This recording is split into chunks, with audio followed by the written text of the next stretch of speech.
Good morning, everyone, and welcome to the At the Water's Edge podcast, where we look for insights beyond the headlines to take a practitioner's view on national security and geopolitics. It's the 17th of February, 2026. Let's get started. Now, over the past year, we have seen an increased level of attention placed on Iran, which is never far from top of mind for American foreign policymakers. But, last year we bombed them trying to go after their nuclear weapons program. And depending on who you asked to, that was either one of the most successful military operations of all time or a complete waste of everyone's time and resources and money. You can judge for yourself. And right now we're talking about potentially doing it again. And of course, there's always the Iran hawks who want to find a method and a reason to get rid of the current Iranian government and facilitate a regime change in Iran. Well, today we're going to be talking with somebody who shares that same goal, but from a very different perspective. Today we're speaking to Zalal Habibi. Now, Zalal Habibi is a member of the National Council of Resistance of Iran, a resistance organization that has for decades now sought to overthrow the government and establish a new government in Iran, some form of representative democracy. They're a somewhat controversial group, and depending on who you talk to, effective, ineffective, depends on how you measure effectiveness. Insurgency is hard, and that's kind of what they've been up to. But they are controversial in certain policy circles because for a time they were listed as a terrorist organization by the United States State Department. From 2003 to 2012, they were on the State Department's list of foreign terrorist organizations. This was due to their close association with another group, the People's Mujahideen Organization of Iran, which had been listed as a terrorist group in 1997. Now, they were both delisted by Hillary Clinton's State Department in 2012. That's its own backstory there. But the People's Mujahideen Organization of Iran is currently claiming to organize protests inside of Iran with the express goal of overthrowing the current government. And their political representation to the international community is the National Council of Resistance of Iran. So let's take this opportunity to speak to a spokesperson from that organization, Zalal Habibi, and get some insight in how a domestic organization is trying to overthrow their own government. We'll take a quick word from our friends at the Work to Find Network and then into our conversation with Zalal. Welcome to This Meeting Should Have Been a Podcast, where we take on workplace issues from a skewed angle. No corporate buzzwords, you quiet quitters. And no strategic KPIs or dashboards. Get out of here. We're talking company culture, leadership, workplace. Guests who've lived through the chaos. So forget those slide decks. We're candid, clever, hopefully useful. We'll see you outside the boardroom. Go Lakers. Don't wear that. Get out. Don't even wear that hat. Well, good morning and welcome to the podcast. How are you doing today? Good. How are you? Thank you for having me. And I'd like to greet all those who are tuning into the podcast today. Wonderful. It's a pleasure to have you here. Now, could you introduce yourself in your own words to the audience? Well, my name is Zalal Habibi, and I am an activist with the Iranian Resistance and member of the National Council of Resistance of Iran's Foreign Affairs Committee. I have dedicated the last 26 years of my life to the cause of freedom in Iran. And despite being from the generation that has unfortunately seen nothing except the mullahs, and unfortunately, I'm part of the generation that's never actually seen Iran. I was born and raised abroad. But, the cause for freedom in Iran has always been a major part of my life. And we hope to be able to see it soon. Okay, so I was going to ask that. You've never actually been to the country, so you're born as part of the diaspora, and you're hoping to go back one day when the Ayatollah is no longer the guy in charge. Exactly. Interesting. Cool. So we're seeing a bunch of different stuff go on in Iran right now. Some crazy protests going on the street. President Trump's weighing in. Could you tell us what's going on right now in Iran? Well, on December 28th, strike broke out in the Tehran's bazaar. You have to understand the role of the bazaar in Iran's economy. The bazaar is kind of like the Wall Street of Iran, and it is the backbone of Iran's economy. And so once they join the strike, it's serious when they joined the protest. And this is if you also look at the precedent of this issue, like back in 1978, at the point when the bazaar joined the uprisings back then, that was a major turn in the revolution in 1979. So the bazaar has always had that central, that importance and the role that they play. What was interesting was the fact that even though the strikes began due to the,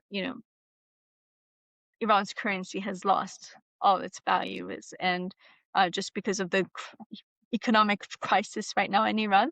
But within the first few hours, the slogans of the protest it made clear that that's just a excuse for people to be able to rise against this regime, and their aim and their hope is to target the entirety of the regime. So you saw in the slogans, the main slogans were death to Khamenei, down with the dictator, down with the oppressor, be it the Shah or the mullahs or whatnot. So the messaging was clear that the people of Iran want change and they want to be able to move forward and just be able to overthrow this whole system. It's not an issue of this faction or that faction or this issue or that issue. It's the entirety of this regime, because there isn't a single place that you could put your finger on right now in Iran that has not been completely destroyed by this regime.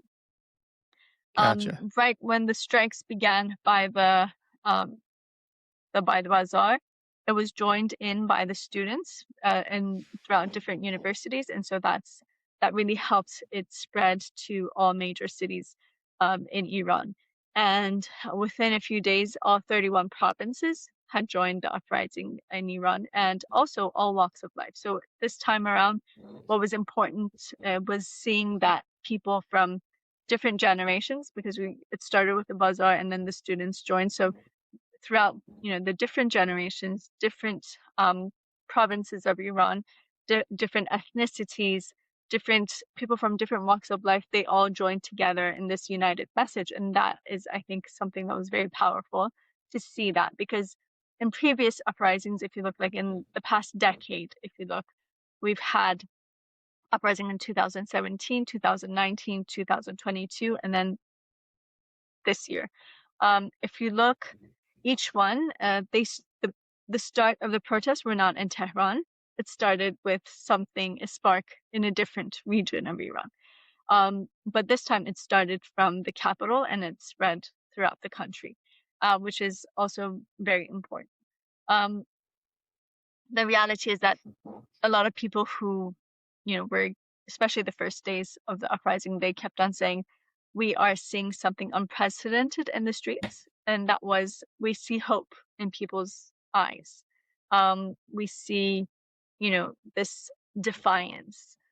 We see that people understand that, it's not, they understand the risks of coming to the streets, but they still continue to come to the streets.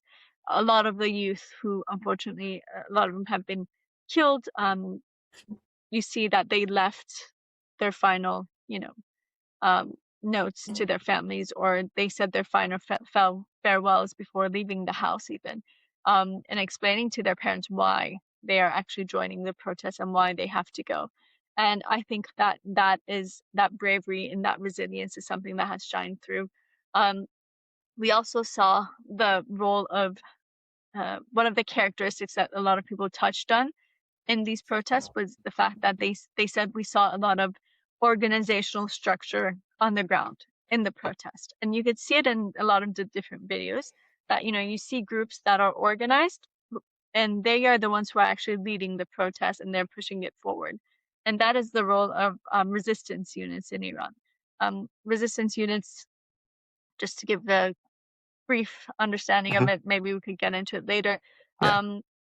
For about about 12 years now, or 12, 13 years now, the Iranian resistance has had a strategy of creating resistance units on the ground inside of Iran, that these units, their characteristic is that they are organizing on the ground within their own city or community. What's important is that they're local to that area, but they're underground and they keep small groups. Some are 2-3 people in one unit, some are like 20 people in one unit, depending on, the location and whatnot. And so they are carrying out different types of activities throughout the year. Just in, unfortunately, we don't have the numbers right now for 2025 because the last few days of 2025 led to the uprisings and we've just been busy with that. But in 2024, they carried out over 39,000 activities throughout Iran, and they targeted 3,000 centers of oppression. So that in itself kept the flame of resistance alive in society. And that, a lot of people said this time when people came to the streets, automatically they felt like they knew what they were supposed to do, even though it wasn't maybe something, maybe they didn't have that thought process, but the fact that they have been seeing these activities throughout, the cities, throughout the country, it automatically, just clicked at that moment. Oh, this is what we're supposed to do. This is how we're supposed to be on the offensive. So a lot of people were saying this time around, what was important was you saw, especially the rebellious youth and women who were on the offensive. They were disarming the suppressive forces. They were trying to defend one another. They knew that, if you're isolated, then the regime can attack. So they tried to, move forward in groups, be organized. And that in itself really helped. I mean, even I think it was on January 6th, if I'm not mistaken, 2 cities, adjacent cities were liberated. So all the suppressive forces were forced out and the city was in the complete hands of the people. And the regime, seeing that, they knew this was their worst nightmare because what are they going to do in face of a nation that is standing this way? And especially when it spreads throughout the whole country. So it's not just one location that they can crack down on. And so we saw the brutal crackdown of the regime that was carried out, especially once they cut off the internet on January 8th. And we saw unfortunately, tens of thousands of people who were killed. There isn't any exact numbers because unfortunately it's been very hard to verify and document due to the extent of the suppression and also the fact that the regime had a 19-day internet blackout, and then there was also even all forms of communication were cut off. So phone lines, everything. People couldn't even contact their own families inside of Iran or even send a text. So under those circumstances, it was really difficult to get this information. And based on the numbers that we have, over 50,000 people have been detained and arrested. So a lot of families right now, some of them, they think that maybe their children are in detention centers because they still haven't been able to verify that they may have been killed. So, I mean, these are all things that come into play. And so we're still trying to work to verify the actual extent of the crime perpetrated. But what is clear is that we saw the regime carry out war crimes and crimes against humanity to be able to keep itself afloat. And they wanted to send that message to society that, we know no borders when it comes to keeping our power. And but what is important, I think, is that even since the day that the internet has gotten connected to some extent, it's not complete connection, it's trickled. But the messages that we're receiving from people inside of the country and on the ground is, first of all, it's not over. We're continuing. People are resisting in different forms. And like, for instance, we see right now the burial ceremonies, they're all turning to protests or to ways of, defying the regime. Or people, today is actually the anniversary of the 1979 revolution. Last night, people were chanting from, their rooftops against the entirety of the regime. Or in a lot of cities, you still we're receiving that, videos and also messages of defiance of how the fact that there's still a lot of, clashes with the suppressive forces and whatnot. So people have not given in. They know that they have to continue this fight because, first of all, no one's going to hand us freedom in a silver platter. But Iranians also have the experience of foreign intervention, and that's not what they want. But they think, we believe that we have the capability and the capacity to bring about that change. But what's important is for the international community to stand by the Iranian people in these very difficult times, and to be able to really push forward to be able to bring about that change that's needed. So right now, that is the situation on the ground. People are still resisting, people are still fighting. But what's important is, as they say in Iran right now, they say right now is not the time to mourn, it is the time to resist and to stand. So that is the message coming from inside of the country. Gotcha. So the resistance movement has spent 12 years organizing action arms inside Iran. And right now, those are helping organize the anti-regime protests and activities.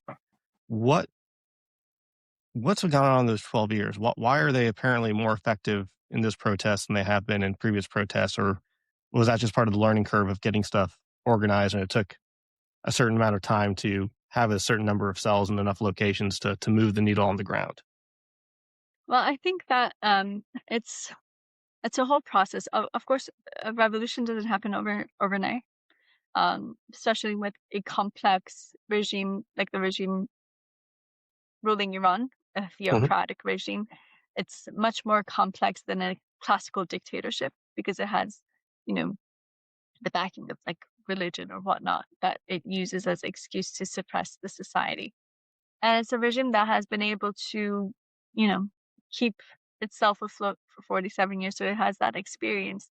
Like, to be honest, right now, a lot of the things that we're seeing the regime do on the ground, what is very interesting for me, especially because I am from the generation, as I said, I've heard about the 1980s, but I was a child back then. So I had heard like what the Khomeini did back in the 1980s, and that's how he was able to keep his grip on power and to be able to really, you know, make the basis of this regime a bit stronger at that time.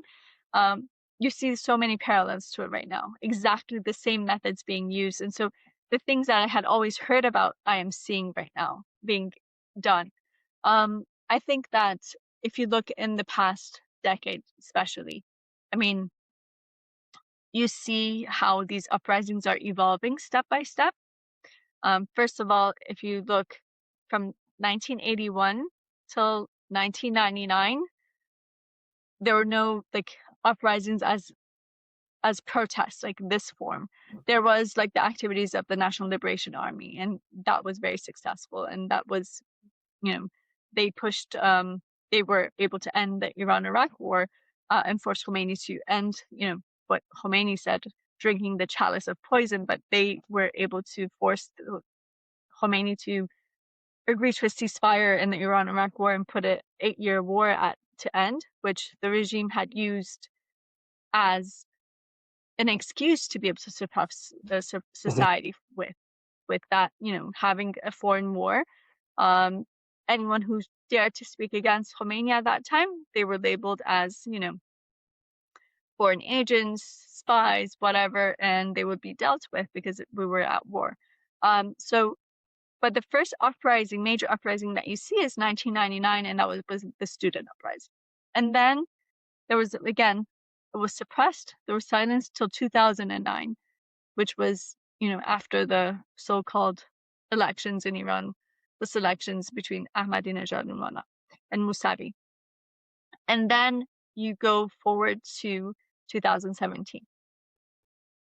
And then since 2017 till now, we've had 4. So it just shows the timing between them has been shortened. The messaging each time, step by step, it's evolving. Like 2017, if you want to take the takeaway from that uprising was hardliner, reformist, the game is over. That was like the main chant. So any form of the regime tried to play this card for years or for decades, really, of, reformist hardliners and, playing that, good cop, bad cop kind of situation. The people, realize that that's really, they're all after keeping this regime in place. So that lost its color and that lost its use for the regime, and people, called it out. And then in the next uprising, we saw the use of fire. People kept coming to the streets. It was in regards to the increase in inflation in the price of gasoline in Iran. But people started, trying to defend themselves in face of the suppressive forces. At that time, the regime shut down the internet for a few days, and unfortunately, 1,500 people were killed in 3 days. And with that, they were able to suppress those uprisings. Fortunately for the regime, unfortunately for the people of Iran, COVID followed. And so that bought time for the regime, because the regime was able to keep people in their houses for them not to continue those activities and whatnot. And then we had the 2022 uprising after the death of Mahsa Amini. What was new in these protests was the fact that, first of all, the entirety of the regime was being targeted. It spread throughout all of Iran, all provinces, ethnicities that usually did not get involved too much, even though they were the most suppressed by this regime, but they started becoming active in these uprisings. Like we saw Kurdistan or Baluchistan, these areas being more active than before. So that in itself was an important turning point. And then today, I think like each step by step, these protests have evolved. And so that's very important. But I also think that, as you said, it has been a process. I mean, we have seen the growth of the resistance units doubling practically every year in recent years. And so it has been a process, and it has taken time, but you have to understand that we are under a very suppressive regime, that organizing things like this, because of the precedent that it has had in Iran and the brutalities that the regime has carried out against those who have been part of the resistance, it's very complex. And so that is why it has taken so long. Gotcha. So we're saying that tens of thousands of people have been killed just since these protests started in December, and another 50,000 people arguably are detained or unknown location. Yeah. How have those numbers been received by international organizations? Because yes, they have. I've seen estimates from like 800 people dead all the way up to tens of thousands. If a third party, is there a way for a third party to verify the veracity of any of this information right now? Or is this something that we're going to have to wait till whenever this is over and there's a more robust historical record? Right now, there's a danger in overstating a case. Yeah, there's a date, and that's why we're not giving actual numbers, because I know I've seen these numbers that you're saying, like they go from like some of them, it's just like the calculation you just question. But the reality is that's why the Iranian resistance has been very hesitant about giving an actual number right now, because you have to be able to verify that, because it does have repercussions. Yeah. It could be used by so many different narratives. Both the regime could, use it to spread fear in society that, I was able to kill that many people in a few days, I could do more. But also from those who have other intentions when it comes to Iran or interest in Iran and overthrowing the regime with foreign intervention or with, whatever means. So it can be used in different angles, and that's why it's very important to be as precise as we can. That's why we say we know it's in the thousands of thousands, but we're not giving actual numbers. We have been able to provide the name and information of over 2,500 of those who have been killed. We have their actual names, location, date. Some of them we have their ages, whatever that, but we have been able to provide that, and we are working still towards that and completing that list. Practically, if you look on the website of the National Council of Resistance of Iran, they're updating that list. Yesterday, 164 names were added. So it is something that is being worked on. And there are a lot of international entities. The UN Human Rights Council has made statements in this regard. There is the special rapporteur on Iran and also fact-finding mission that are working on this too. So that is the current situation that we have. Gotcha. Let's talk about these resistance units real quick, because this is fascinating to learn how much organization's going on here. Because in the traditional model for an insurgency, which seems like this is what we're describing at this point, you've got an underground, an auxiliary, and a guerrilla force. Underground is key political figures, government in exile, the subversion sabotage folks you have on the inside of the government trying to overthrow all the secret spy squirrely shit out there. Auxiliary are all the folks that help facilitate the logistics of the movement, guns, money, medical support, propaganda, folks that keep the wheels turning. And then the third part, though, is a guerrilla force. And the guerrilla force is basically your armed militia that goes toe-to-toe with government forces.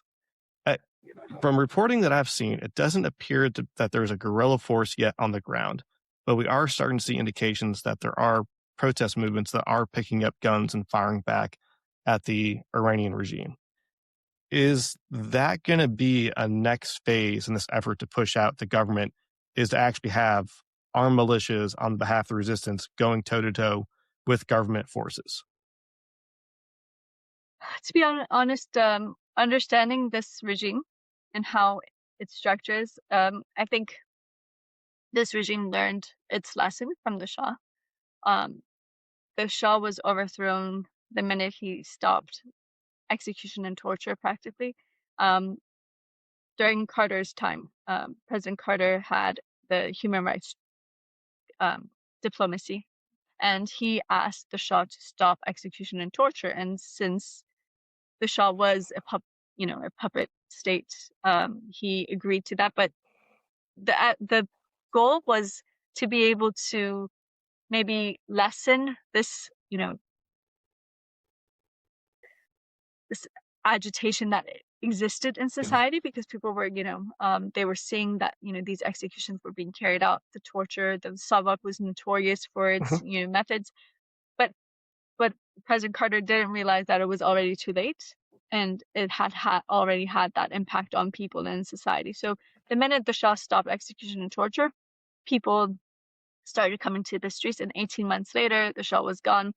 The reality is people knew at that time, and I've spoken to a lot of people, like from my parents' generation, everyone else, and they're saying, back then we knew if you go to a protest, the risk is that you might be shot in the protest and you might be killed, because, hundreds of people were killed on the streets back then too, in the uprisings and leading to the revolution. Just on September 7th, 1978, over 1,000 people were killed in Tehran by what they called eternal guards of the Shah back then.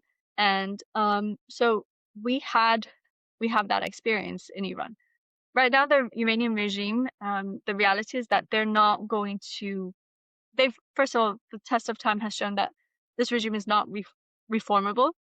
Mm-hmm. There's no way that you could reform a system that is based on a supreme leader, right? And this, they're not going to change. They're going to keep killing protesters. I mean, this is what they do. They're going to kill till the last minute. So you can't just, with peaceful protests, you're probably not going to be able to see that end result. You're just going to keep on getting killed. So yes, the people of Iran need to have the right to resist in face of the suppressive forces.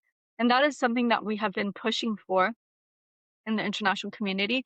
If you look at every single statement, I think that, like, for instance, the president-elect of the National Council of Resistance of Iran, Mrs. Rajabi, has made in the past 4 or 5 years, you will see number 1 or number 2 on that list is recognize the right of the Iranian people to resist in face of the tyrannical regime or the IRGC and the suppressive forces. So I think that is exactly, I think, what the international community can do to support the Iranian people. Is we're not even asking for weapons or troops or anything like that. We're just asking, recognize this right. Don't label it as, I don't know, terrorism or whatever, because once that happens, the regime has open hands to just kill everyone, because they're like, well, this is how we deal with terrorism. This is how you deal with terrorism too. So this is, justified. What is important is to recognize that right of the Iranian people to resist. Yeah, but at that point, we're talking about rhetoric in the international community, which arguable how much of an impact that has on the ground in Iran right now. I mean, Iranian regime's already sanctioned out the ass by America and just about everyone else. So they're not going to I'm not sure them describing a crackdown as counterterrorism buys them any good favor with the international community at this point. But So unfortunately, what it does. point does Yeah. at what point do the Iranian people actually pick up arms and start fighting directly against the government, international human rights law, and terrorism treaties be damned? Is that going to happen with this revolution, or how organized are these units? Because without, they are. I don't see a way for the Iranian regime to go out absent some sort of violent confrontation, either from the resistance domestically in Iran or the international community. So my curious question is this 12-year evolution of these resistance units at the point that they're going to go kick these guys out of power? Or is this just going to be another protest that we have to come back and do again in 5 years? No, we hope that it's not going to be that. But the reason that I actually said this, because there is a history behind it. June 20th, 1981, Khomeini opened fire on a peaceful protest of 500 million people in Tehran, which was simultaneous. I mean, it was this protest was, the regime opened fire on it, a few thousand people were killed, and that from that day on, executions, like mass executions, began in Iran. From that day, the Iranian resistance, and specifically the MEK, People's Mujahideen Organization of Iran, went underground, and they started their armed resistance against the current regime. That armed resistance continued. It evolved to the formation of the National Liberation Army of Iran in 1986, and June 20th, 1986. And the National Liberation Army of Iran was able to actually carry out many different operations against the regime, and that is what led to Khomeini ending the Iran-Iraq war, really, because he realized in the war with Iraq he could lose a province, but in the fight with the National Liberation Army, he's going to lose his entire, reign of terror, really. So that we have that precedent. In 1997, when Khatami came into power as the so-called moderate president of the regime, he brought forward a dialogue of civilizations. And the number one point in this dialogue of civilization was, as a criterion to be able to start this dialogue with the West had to show their goodwill gesture to Khatami at that time. And what was that goodwill gesture that they asked for? They said, place the People's Mujahideen Organization of Iran on the terrorist list. And you know what?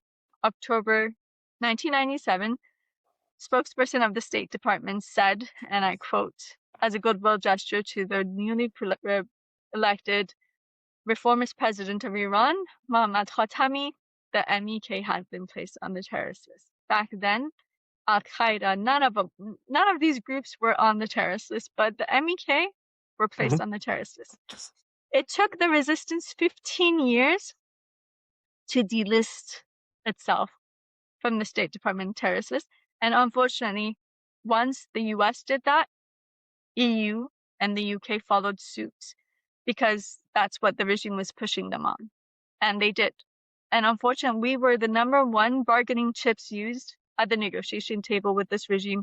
And that is the cost of the appeasement policy. And that is the cost that we have paid. And unfortunately, a lot of people have died due to this issue, actually, in the past 20-something years now. So we have that precedent. And that's why we understand, why it's important to recognize the right to resist by the international community. Do y'all view the recognition of that right to resist as a precondition for taking more direct action to overthrow the regime? Are you waiting for that, or are you hoping that happens in parallel? We hope that happens in parallel. I think that the fact but you'll that act with, the but IRGC you're ready has to now act been placed, without it. Yeah. Okay. Yeah, I think so. I mean, the fact that because the we look at the IRGC current has Trump now administration, they're cutting deals with the president of Syria, who used to be an Al-Qaeda fighter. It seems like, at least for the next 3 years, you'd be good with the U.S. if you got rid of the Ayatollah Khomeini. Well, to be honest, previous designations being what they may have been. Yeah. Well, I mean, the thing is that the Iranian resistance was able to remove its name from the terrorist list based on judicial process, because there was no, there's not, sheer of evidence, not a single fact that showed any kind of sign of terrorism. So that's how they were removed from the terrorist list. And so I think that still stands. The reality is that our people right now, I mean, one of the main things that Mrs. Rajavi constantly calls on, this is not just today, from 20 years ago, she first stated this in the European Parliament, actually. We said the solution to Iran is neither war nor appeasement. It's supporting the Iranian people in the resistance to create change, because our resistance and our people do have that capability and that potential to be able to bring about that change. What they're asking for is to end the policy of appeasement, because as I said, unfortunately, the Iranian people and the resistance have been used as bargaining chips at the table every single time, and even till today. I won't go into details because it'll be very long, and it might not fit into the time that we have today. But the reality is that the thing is that in Iran we have the experience of foreign intervention. Reza Shah was brought in by the British. Mohammad Reza Pahlavi was brought in by the US. And Khomeini was brought in by the West because it was the Cold War era. They figured, these revolutionary groups who might have some kind of like leftist ideologies or beliefs or whatever that might align somehow with the USSR. It was all a guess and not just based on reality, but it was the Cold War era and USSR had a very large common border with Iran. So it was to their benefit to bring Khomeini, who was a fundamentalist, into power. And the reality is that those who actually created the revolution in 1979, they were still in the prisons of the Shah. They were the last set of political prisoners, were released on January 20th, 1979. And Khomeini was brought in and hijacked that revolution. So we have that experience, and that's something that we don't want repeated. And also the coup d'etat against Dr. Mossadegh, which was the only democratic government that Iran has had. So we have that experience. Also, if you look at Iran, even the geography of Iran is very different from many other countries in the region. Like, for instance, troops on the ground cannot be the solution to Iran. Iran is vast. I mean, it's a very vast country. It's 3 times the size of Iraq, 4 times the population. Lots of mountains, lots of valleys, hard to move stuff around. Very difficult for anyone to try to occupy. The terrain is very different. Everything is very different. From a land war perspective, it's a nightmare. Yeah, exactly. And on the other hand, and the regime knows that. So that's why they know that these are just talks and it's not going to actually happen. Well, that's one of the ways they've been able to stay in power for so long, because all these regional uprisings can be isolated and pushed aside because just the transportation infrastructure isn't there for folks to organize and share resources. Yeah, exactly. The other thing is that, like, for instance, you see, the scenario of removing Khomeini himself, killing Khomeini, targeting him or removing him one way or another.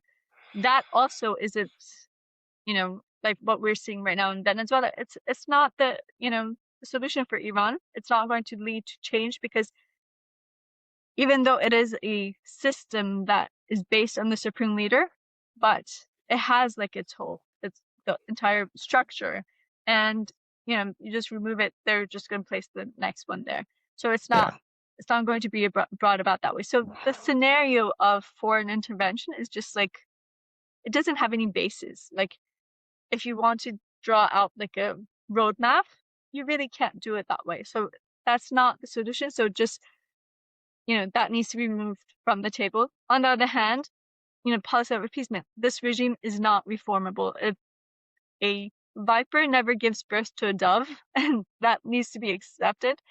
So what is the solution? The solution lies in the hands of the Iranian people, and it has to be through organized resistance. And I think that's something that needs to be paid attention to and understood a lot more. It's not talked about as much as it should be, I think, especially in the West. Also, I think that it's really important to understand like what comes next, because there's a lot of talk. I mean, one of the things that the regime scares everyone of is Iran will become another Syria. There will be chaos. There will be a power vacuum. There's going to be civil war. There will be separatists, those who want to like separatists and whatnot. that's also not a realistic scenario. Especially because, like, for instance, the National Council of Resistance of Iran, it was formed in July 1981 after the armed resistance began to serve as a coalition from different, representing like all the different ethnicities, different, parties, different, leniencies, to come together under one umbrella with only three common, I guess, points or goals. One is the regime has to go in its entirety. We need to form a republic, and this regime is not going to go through peaceful means. So those were the three criterias. So that's why no negotiations with this regime in any forms. But those were the three criterias for the National Council of Resistance of Iran, and these groups came together. 500 members. Let's talk about some of these the resistance NCRI. groups, though, because you have the National Council of Resistance for Iran, but you also have still a very robust level of support for the previous monarchy. I was looking at polling this morning that was showing, based off some information coming out of the protests, and again, this information is very hard to vet, but they were showing 30% support for the Shah, 30% against, 40% undecided was a rough estimate. So we're talking about the organization of the resistance, but there does seem to be, just between those two factions, a huge schism between those who want the regime to go and turn into some sort of representative republic, democracy type deal, parliamentary system, whatever you want to do, versus we want the Shah back in power. So that internal schism itself in the resistance seems like it's a huge hurdle to overcome and would give anyone pause in recognizing whatever comes next. Yeah. So to explain that, first of all, the Iranian people, the people of Iran revolted for a reason. I mean, it wasn't just like because, let's just have some change. There was some basis for it. And that is the reality. I mean, I don't think in history we have any recycled dictatorships coming into power, like a monarchy that has been overthrown by popular uprising, being recycled again and brought into power again. The reality is that, okay, there are... We could spend some time to find some, but okay. Yeah, I get what you're saying. Keep going. Yeah, but I mean, realistically. And the fact is that, I mean, first of all, a lot of those things that you say are coming out. Fact checks show otherwise. I mean, the fact that, like, for instance, unfortunately, especially in these the recent uprising, we saw all of a sudden, like, these videos emerging, whatever. The first few days, they were from specific sources too, and unfortunately, they were spread in the media. And once something takes off, especially in social media, now, even if it's debunked, it's very difficult to remove those from the social media realm. It's already spread. But a lot of those videos from the first days, they were actually debunked, and there's actually the actual footage is available on social media. Like, this is the actual footage. This is the doctored version that this audio has been put on it with these slogans of Javid Shah or whatever. And then there was also the fact that the Iranian regime, its intelligence ministry, has been using the issue of monarchists to create division between people on the ground. There's videos actually of this too. In the uprising, you see people are like, whenever they start chanting towards directly targeting Khamenei himself, then a group comes in. We actually have the video, and we could send it to you to see, because I've seen it on social media, and it's not just one or two videos. It's sent a lot of videos with like this. You see a group come in of plainclothes agents. They try to divert the messaging of the protest by starting chants of Javid Shah, and you don't hear the crowd continuing it or whatnot. Some do, some don't, but it's actually to create that diversion and to create that division. There's an article that came out in one of the newspapers of the regime in April of this year, April of last year, actually 2025. It's an analysis of the 2022 uprising and what helped the regime keep itself in power. And they said the thing that helped us the most was the entry of Reza Pahlavi as a force that created so much internal, division among Iranians that it actually dampened the whole situation and just the momentum that people had. Because just a like quick note even for right those now in the listening. protest this time Quick note for around, those. just Quick note for those listening. Reza Pahlavi, I'm no butcher that name. Reza Pahlavi is the Shah's son, so he's been living outside in of exile Iran for 40 some odd years 47 now. years. So Yeah. So the thing is that like just even this time around in the uprising, it took a while for the Kurdish area of Iran, Baluchistan, the Arabs to enter the uprising, because they're like, if this is going to end up leading to the return of monarchy, we don't want to have anything to do with it. That served the purpose of the regime. So this factor actually comes into play. Another factor that you have to also, if you look at in the past 2-3 months, there have been numerous reports from cybersecurity companies in different countries, actually each one based on something they've ran into, these posts and whatnot, that they've realized that there's a whole, cyber army working on presenting this narrative that people actually support the return of monarchy to Iran. There's one that Free Beacon, I think, posted just 2-3 days ago. It says, it's the intelligence ministry of Iran. There are some that say it's like Israel or whatever other countries who are doing this. So these narratives also come into play. And right now, unfortunately, social media plays a major role in what the narrative that people actually see and are fed and believe. Another issue is that are there nation states supporting the Iranian resistance movement? Are there folks helping with providing, training support, logistics, communications, money? No, the Iranian no state resistance. sponsorship. No, National Council of Resistance of Iran has always held one principle, and that's independence, financial, political independence. That's very key for our movement. We are solely dependent on individuals who make contributions and help the resistance to continue its activities. Both the Iranian diaspora, those inside of Iran.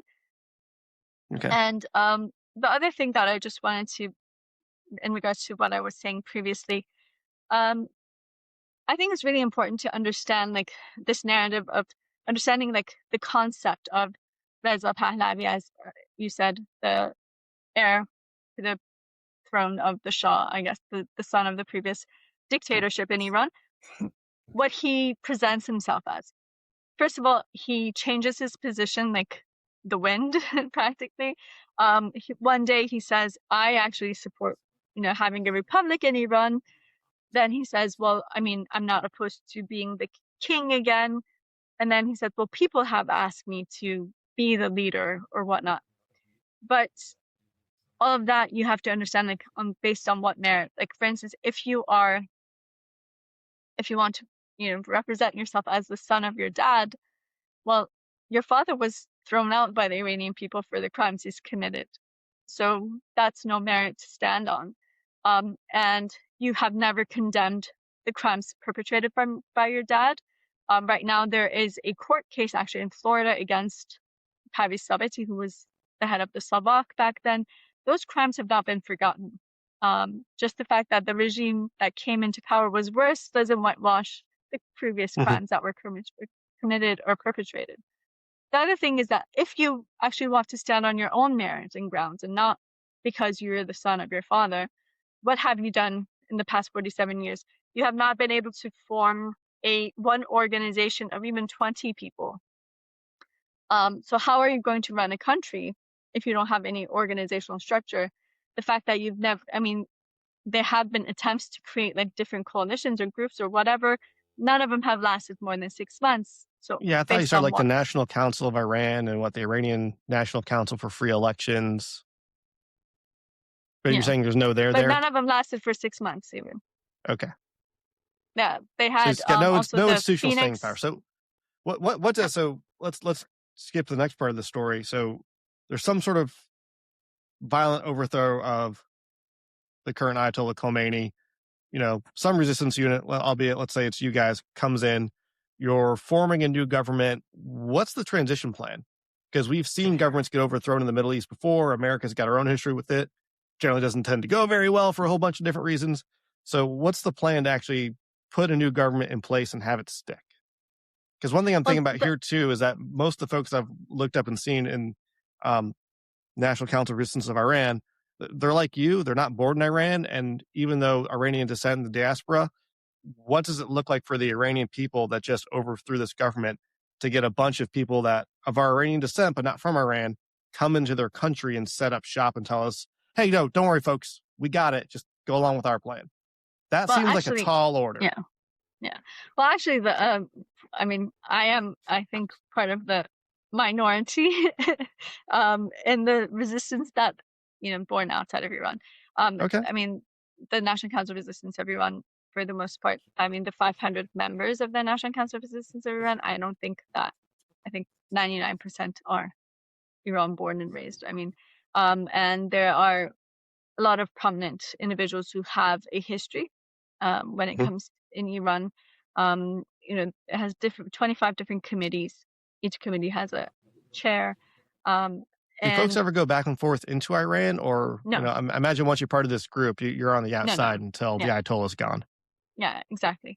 Okay. The reality is that most of us have lost a lot of us have lost loved ones to this regime. Like, for instance, my father was a prominent writer and a human rights activist. He was killed by the regime in 1988. Or Mrs. Rajavi, the president-elect of this movement, 2 of her sisters have been killed, one by the Savak during the Shah's time and one by Khomeini, who was actually 6 months pregnant at the time of her being executed in 1982. So we have that personal connection too, and the price that has been paid. But what's important, I think, is that the fact that the National Council of Resistance of Iran has put together a plan, clear, plans, laws, things of that nature for the interim government, which is like a 6-month period. And then there's going to be elections to choose a constitutional structure to write the assembly to write the new constitution, and then there will be free elections. That roadmap and that plan has been, written to a T, and also there's the overall of it could be seen in the 10-point plan set forth by Mrs. Rajavi. The 10-point plan, which was, I think it's a compilation of that whole interim government plan, because that's something that's very lengthy and a lot of details. But this 10-point plan was put forth about 20 years ago. It has garnered the support of over 4,000 lawmakers around the world. Over 130 former heads of state support this 10-point plan. Over, I think it's about 100 Nobel laureates support this. So it has gained a lot of international support throughout the years. And I think that the test of time has really benefited this resistance. Like, it's one thing to say things in words or in writing, it's on paper. It's another thing to act on it. Like the Iranian resistance, we believe in separation of religion and state. Well, the fact that, so the MEK, who is a member of the National Council of Resistance of Iran, they're Muslims, but there's also people from like the Fadain and others who are atheists in the National Council of Resistance of Iran, and they believe in separation of religion and state in the future of Iran. And they have been working side by side for 44 years, almost 45 years now. And, they have been able to continue that coalition and work side by side together. So I think that, serves as an example. The other thing is, like, for instance, we believe in gender equality. Well, the fact that the Iranian resistance actually is led by, the president-elect is a woman, but like, for instance, 52% of the National Council of Resistance of Iran are all women. And for instance, inside the MEK, it's the complete leadership of this movement are all women. So that in itself, I think, is the antithesis to the misogynist regime ruling Iran. And people have seen that as in practice. This movement has been led by women for 30 years and continues to do so. The fact that we believe Mr. Rajavi has called for the abolition of the death penalty and all forms of torture and execution in a free Iran. I think that in itself says a lot, especially when the main victims of this regime are saying this. So from now, we are putting those, setting those stones. So there won't be a continuous cycle of killing, like, oh, these were the ones who killed our people, so now they need to die too. No, this needs to come to an end. There needs to be an independent judiciary. There needs to be, international law needs to be, implemented, and we're going to have to, we want to put an end to all of this. Or like, for instance, the fact that we recognize the autonomy of the different ethnicities in Iran, which have been, unfortunately, they have been the victims of double repression in these, both under the current regime and under the Shah. So the fact that, all of these, when you put these all next to one another, it really presents a clear roadmap, Let me ask you a bit what that future looks like, because you mentioned before the different ethnicities in Iran. One of the most unique things about the country, it's actually got a ton of different ethnic groups in it. It's not just Persians. It's got a large Kurdish area, and the Kurds are the world's largest stateless nation. They've enjoyed having their own state in northern Syria for quite some time now, the semi-autonomous region in Iraq. Obviously, they got that whole history going on in Turkey. If I'm the Kurds in this and Ayatollah's gone, one of the first things I'm doing is declaring independence and breaking away. And I'm curious, if we get this interim government in, there's free and fair elections, if there was some sort of referendum in Kurdish Iran that said that we want to be an autonomous region and break away from the government in Tehran, whoever that government is, would an ethnic group like the Kurds be allowed to break away? With part of forming a new government being the willingness to cede territory of the state to an ethnic group that wanted to leave? Well, this is something that's interesting. There was a time when the Democratic Party of Kurdistan was part of the National Council of Resistance of Iran. Then they went into negotiations with the regime, so they had to leave. But right now, today, they stand next to this resistance. Just to give you an example, there was a protest in Berlin on 7th of February, actually. And what was interesting was seeing all of these ethnicities coming together, standing next to the National Council of Resistance of Iran in this protest, because they knew that it is the one group or organization that will safeguard their rights and their well-being. From 1982, the National Council of Resistance of Iran has put together a plan for the autonomy of Kurdistan, and the same would be, usable for the different ethnicities of Iran. In it, it emphasizes that keeping Iran, the entirety of the country, together, but having, autonomy for Kurdistan and for the different regions. And in fact, if you ask many Kurds who this has been their cause for decades, they say the most complete plan and progressive plan for autonomy of Kurdistan is the plan of the National Council of Resistance of Iran, which is, it was, as I said, it was signed into a clause of the interim government of the National Council of Resistance of Iran back in 1982, and actually 1983, sorry, correct that. 1983, and actually it is available on the website of the National Council of Resistance of Iran. If you take a look at it, it's a 12-point plan. And so, yeah, I think that we do recognize the fact that they have been oppressed, unfortunately, by the current regime and during the Shah's time too. And they need to have, first of all, those double standards need to be removed, but also that autonomy needs to be given and those rights need to be recognized. And I think that is the beauty of Iran in its entirety. The reality is that Iranians have, from all ethnicities, they have been living side by side with one another for centuries. And this has never been an issue, but unfortunately, under dictatorships, because they are looking for those groups to target, scapegoats, whatnot, unfortunately, they have paid the price for that, and bared that burden. Even right now, when you look, if you look at the number of executions in 2025 in Iran, the most people executed are from, like, for instance, the Baluch area of Iran, Balochistan, and then it's the Kurds. So this systematic suppression has existed, and we need to recognize that, and we need to understand that. We need to be a part of that to be able to,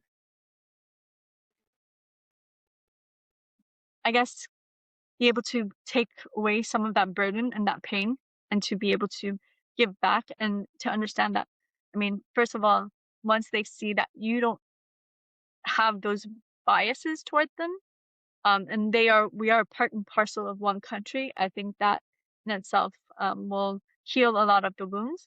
But also the fact that we do recognize their rights, and their right to study their own language, their right to, just all the basic rights that they have been denied for so long, and that we recognize their, autonomy. I think that's really important. And that's why, I mean, that's what we saw just this week here in Berlin. Yeah. So we're going a little long on time, but I'll ask you this as part of our closing. Right now, obviously, America and Iran have a very long and sordid history from all sorts of angles, and there's a million things you can pull apart there. But we have seen President Trump directly bomb Iran, threatening to do it again. What's your view on if the current American policy towards Iran is helping or hurting the cause of finally overthrowing the Ayatollah Khomeini? Is there something that you guys would ask from the American government to either continue doing or stop doing? I think what is important for the U.S. government to take into consideration and to actually work on is having a firm policy on Iran. Right now, yes, the U.S. has carried out attacks on Iran, but in June of this in 2025, but a few things were set, and the regime knew it, the U.S. knew it, everyone knew it. First of all, the issue that the U.S. has with the regime is not that it's a dictatorship and it's committing all types of atrocities against its people. It's Iran's nuclear program and its missile program. Right now, yes, I think it's great that the President Trump has a firm policy on Iran, but it's important to actually not keep it just in mere words. I mean, just in the past month, if you look at it, the regime gets, the regime reads between the lines, to be honest. And every U.S. administration in the past 4 or 5 decades has given those signals to the regime. They have had, in comparison to Europeans, they've always had a firmer policy on Iran, as you said, due to the nature of the relationship. But the regime has always known that the intent is never to have this regime overthrown. And so they always see that, negotiation is on the table. And so let's just buy time, because at the end of the day, when it comes to dealing with, the U.S. or any other democracy, it's the issue of this administration, and then there will be a next, but Khamenei is going to be still continuing to be there. So they've used that to their benefit to a great extent. What we are asking from the international community is to actually continue to have a very firm stance on the Iranian regime, and that your actions actually meet with your words. What that means is, first of all, we're not asking for foreign intervention or troops on the ground, but we are asking for firm policy, which means, like, for instance, just to give you an example, the international community could have resolved the communication issue of the Iranian people to be able to prevent the massacre that happened in January. They didn't. They could have. They didn't. Iran has committed war crimes and crimes against humanity in January. We're not talking about 30 years ago. We're talking about right now. Has there been any kind of foreign reaction? really except statements. I'm not talking about just mere statements, but is the regime being held accountable for the crimes that it perpetrates, that for it to know that, hey, this is a red line you can't cross, because then you have to pay a price for it. No. It is time to recognize, as I said, the right of the Iranian people to resist. It is time to shut down Iran's embassies. In the U.S., it doesn't have an embassy. It has a interest office. They need to be shut down. They need to, all the positions of the regime in the internet. Like, for instance, just in 2 weeks and 10 days, 2 weeks, Iran's foreign minister is going to be speaking at the UN Human Rights Council. I mean, what is that? They should be removed. It should be given to the people of Iran. These seats are important. They serve as a place for the regime to still buy time and to still be able to negotiate and to still be able to, take the price from the Iranian people. So I think that is something that's really key and that can really, help the Iranian people. The Iranian people need to see that continuous stance, not that the minute that you think that this regime is on the verge of falling, you stand by the people of Iran. The minute that you see it's able to pull out of it by having a massacre, business as usual. That just doesn't work. And the regime gets that message. It gets that, look, that serves as a green light. Next time, if you are able to pull yourself out with a massacre, it's fine. We'll still negotiate with you. If we see that you're on the brink of falling apart, then, we will stop. So it gives a green light for killing to the regime. And that is, I think, something that the international community, they probably do understand, but they just don't take that responsibility, and they should. And I think that's what's key. And I think it is time to recognize the people's resistance and that there's a viable alternative to the current regime, and it's time to stand by the people of Iran and not their murderers and the dictatorship ruling Iran. Gotcha. Well, Zalal, thank you so much for taking the time to talk with us today. It's been a fascinating conversation. Hope you enjoy the rest of your time in what is usually lovely Paris, but apparently it's a little uncomfortable right now. But thank you so much for coming on and talking with us today. Thank you very much. It was a pleasure being with you.